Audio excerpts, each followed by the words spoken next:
Hey YouTube, Ed here with Jack of all trades and welcome to another video. So today what we're going to do is we're going to talk about one of the greatest rifle cartridges ever made, the 30-06 Springfield.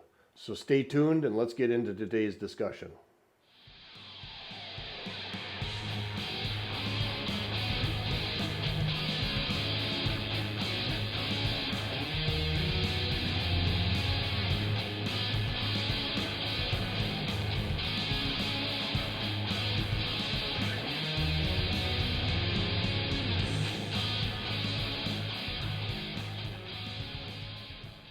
And welcome back. So before we start today's discussion, as normal, I got to ask you to go down and hit that like and subscribe button down below. Make sure that you ring that notification bell so that you get notified of upcoming videos. And if you like these kind of videos, let me know in those comments and I'll do more of them. In fact, if there's anything that you want to see me do here on the channel, just let me know and I will try my darndest to get it done. All right, so let's get into talking about the 30-06 Springfield cartridge. Now, in my opinion, the 30-06 Springfield rifle cartridge is the greatest rifle cartridge ever conceived. Now, before any of you out there have an aneurysm over that, and I can already see the trolls getting onto their keyboard and typing away, notice I did not say the best rifle cartridge. I said the greatest rifle cartridge. There are a lot of things out there that can determine greatness, and being the best at one specific thing does not necessarily make it great. What makes the 30-06 Springfield cartridge a great cartridge is the fact that it does everything reasonably well, and it does it very well in a lot of instances. And a lot of cartridges that were developed over the years are a direct result of the 30-06 Springfield, which is why I believe it is the greatest cartridge ever conceived. The Apollo rockets, by today's standard, are not the best rockets ever made. But nobody out there can argue the fact that they were certainly great rockets. The same concept goes when we're talking about the 30-06 Springfield. So before we get too deep into the weeds talking about the 30-06, let's have a brief discussion in history on the 30-06 Springfield. Now, during the Spanish-American War, U.S. troops found that their Springfield 30-40 Craig Jorgensen rifles were severely outclassed by the Spanish Army's M1893 Mauser rifles. The 7x57 Mauser round was faster loading, it was flatter shooting, it had a longer range than that of the American rifles and ammunition. And during the Battle of San Juan Hill, 750 Spanish soldiers were able to mount a very significant defense, inflicting 1,400 casualties against 15,000 U.S. soldiers who were armed with Springfield Craig rifles and trapdoor rifles. At the same time, 540 Spanish soldiers were able to fend off almost 8,500 U.S. troops for 10 hours, thus delaying reinforcements getting to the San Juan Heights to support the attack. After the Spanish-American War, the U.S. Army Board of Investigations recommended to the Army that they start developing a new rifle and a new rifle cartridge to replace the outdated 30-40 Craig. So the engineers at the Springfield Armory decided to start doing development on a new rifle cartridge. Tests were done on the 30-40 Craig's cases that were loaded to higher pressures and higher velocities, but these were largely unsuccessful. These experimental cases were basically lengthened out 30-40 Craig cases, and they were plagued with issues like excessive pressure and recoil. It was clear at that point that the problems that plagued the rimmed 30-40 Craig case could not be overcome. So in January of 1901, a rimless case design was finally developed, and its earliest renditions were basically a modified 30-40 Craig case with a rimless design. And that design was later approved by the Springfield Armory in 1901. After that, an order was placed with the Frankfurt Arsenal for 10,000 rounds of this new cartridge, which was then called the 30 caliber ball cartridge model 1901. These rounds were to be used for further testing and trials in the new prototype M1900 Springfield rifle. This cartridge was tested and used until July of 1903 when the cartridge had undergone a design change, whereas they basically took the rim of the case or the base of the case and they thinned it out a little bit, and it was then redesignated the 30 caliber 1903 cartridge. And this cartridge was to be used in the new 1903 Springfield rifle, which is what we have an example of right here in front of us today. After just 3 years in 1906, the cartridge undergone another design change where they basically shortened up the case neck length and they started fitting the bullet with a 150 grain Spitzer flat bottom bullet, which was to replace the 220 grain round nose bullet that was utilized by the 1903 cartridge. It was at that point in time that the 30-06 cartridge was born, and it was here to stay. So what made this cartridge one of the greatest in my opinions? First, it was used as a military cartridge for more than a century and was used in a whole host of military arms to include machine guns. These rimless cases were very well suited to machine gun platforms and virtually eliminated a lot of the feeding issues that were inherent in machine guns of the time. The new cartridge design also gave rise to the development of new battle weapons such as the M1 Garand, the M1918 BAR, and the M1919 Browning machine gun, just to name a few. Those weapon systems spawned a whole host of U.S. military arms advancements, which are still very influential today.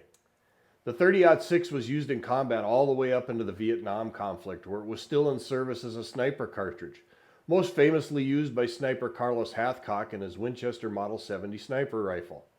After 120 years, the 30-06 is one of the most popular and renowned hunting cartridges still in use today. This is because after World War I, there was a surplus of 1903 and 1917 Eddystone rifles, and they were soon flooding into the civilian market. Many were sold in mail order fashion direct right to customers, and still others found their ways into the hands of gunsmiths who sporterized them into legendary hunting rifles. Companies like Griffin and Howe and Klein Sporting Goods were among these. Anyone who deer hunts has heard of the 30-06 Springfield. It can be found in rifles made by every reputable manufacturer in every popular rifle action: bolt action, lever action, pump action, semi-auto, single shot, and yes, even the AR platform is available in 30-06. Have you ever seen a double-barreled 30-06? They are available in both over and under and side-by-side configurations. However, I would not recommend pulling both triggers at the same time. And yes, it's even available in a pistol form for those of you who have a grip like the Incredible Hulk. Ammunition for the 30-06 is still readily available, and it is manufactured by every major ammunition supplier in the world. It can be purchased at Walmart, Cabela's, Bass Pro Shops, and any other sporting goods or hardware store that sells ammunition. I challenge you to go to any mom and pop hardware store in Bumville, USA, population of 1,000 or less, and find ammunition for your 6.8 Western or even your 6.5 Creedmoor, and let me know how that works out for you. But I'll bet you they've got 30-06 Springfield sitting on the shelf. It's probably going to be right next to the 270 Winchester and the 308 ammo. Furthermore, the versatility of the 30-06 cartridge is truly legendary. It is literally capable of taking every game animal on the North American continent. Grancel Fitz, a world-renowned photographer, advertiser, and hunter, is the first man to be credited with taking one of every North American game species, and he did so using almost exclusively his Griffin & Howe 1903 Sporterized Springfield rifle chambered in 30-06. He was very active in the Boone and Crockett Club and was instrumental in developing the measuring and recording system that we are still using today. He was also a proponent of the one gun for all big game hunting philosophy, and that one gun that he used was a Sporterized 1903 Springfield chambered in 30-06. Ernest Hemingway and Theodore Roosevelt are known to have used their 30-06 1903 Springfields for taking African big game. I personally have taken everything from coyotes to black bear with this very 30-06 rifle, and I felt just fine doing so. My father took his moose in the 1980s with this 30-06 rifle, and he brought it down with one shot. This rifle was also my first deer rifle, and I used it to take my first deer and my first buck, and many other subsequent deer have found residency in our freezer due to this very rifle, which is chambered in 30-06 Springfield. A 30-06 Springfield cartridge loaded with a 220 grain round nose bullet is certainly capable of taking all manner of North American bear, although a 300 Win Mag and a 338 Win Mag would certainly be more suited to this role. A well-placed shot from a 30-06 Springfield will certainly get the job done. At the same time, a 30-06 Springfield cartridge loaded with a 110 or 120 grain Spitzer bullet will certainly knock the fleas right off of a coyote. If I was given one choice of rifle and cartridge to use to survive with in the interiors of Alaska, the 30-06 Springfield is certainly going to be very high on that list. Many cartridges developed after 1906 can trace their roots back to the 30-06 Springfield. For example, the Remington 22-250 is actually a descendant of the 30-06. You see, the 22-250 was developed from the venerable 250-3000 Savage, which is derived from the 30-06 as a parent cartridge.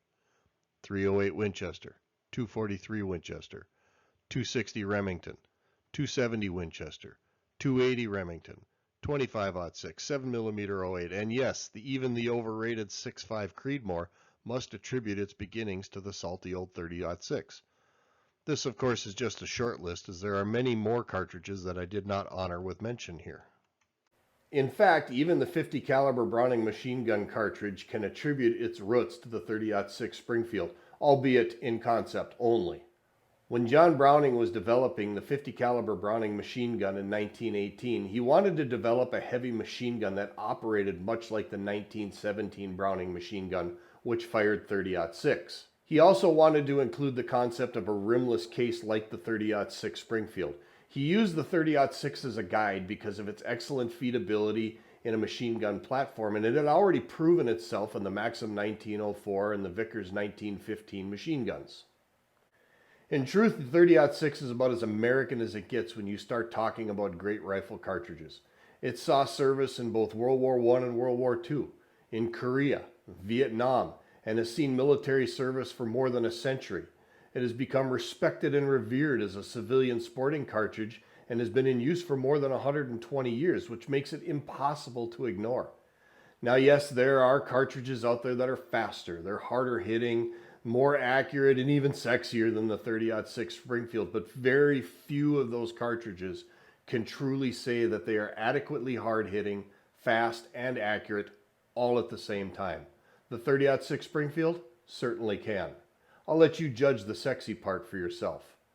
Just like the 30-30 Winchester, the 30-06 Springfield has solidified its place in the history books, woods lore, and deer camp legends all over the country and all over the world. And no one can argue that it is and always will be one of the greatest American rifle cartridges. And there you go, just a brief history and overview of the 30-06 Springfield cartridge and some reasons why I think personally that it is the greatest American rifle cartridge ever to be conceived. Now, if you're liking these kind of videos, let me know in the comments down below if maybe you want me to do a video on another cartridge, or if you want me to go with a little bit of a deeper dive on the 30-06 and discuss velocities and downrange energy and all trajectories and all that kind of business. I certainly will. I didn't get very technical on this. A lot of this video is just purely my opinion, but my opinion is also largely based on fact.